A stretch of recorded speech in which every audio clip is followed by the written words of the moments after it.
আমাদের 16 জানুয়ারি বৃহস্পতিবার 12 দলীয় জোটের জরুরি সংবাদ সম্মেলন অনুষ্ঠিত হয়। 12 দলীয় জোটের প্রধান ও জাতীয় পার্টির চেয়ারম্যান মোস্তফা জামান বলেন, 15 বছর আগে আমাদের মধ্যে যে সংগ্রামী ঐক্য ছিল তা এখনো অটুট আছে। অটুট থাকবে যতক্ষণ পর্যন্ত আমরা আমাদের পরিপূর্ণ বিজয় অর্জিত না হই। 15 বছর আগের থেকে আমাদের মধ্যে যে সংগ্রামী ঐক্য, সেই ঐক্য আজও অটুট আছে, অটুট থাকবে যতক্ষণ পর্যন্ত আমরা আমাদের পরিপূর্ণভাবে বিজয় অর্জিত না হবে।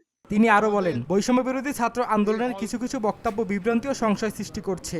আমাদের মহান সংগ্রামী বীর ছাত্র সমাজ, বৈষম্য বিরোধী ছাত্র সমাজের ভাইয়েরা যারা অকাতরে জীবন দিয়েছেন এবং সংগ্রামে ঝাঁপিয়ে পড়েছেন, আমাদের দীর্ঘদিনের প্রলম্বিত যুদ্ধ বিজয়ের দিকে যারা এগিয়ে নিয়েছেন, তাদের কিছু কিছু বক্তব্য বিভ্রান্তি এবং সংশয়ের সৃষ্টি করছে।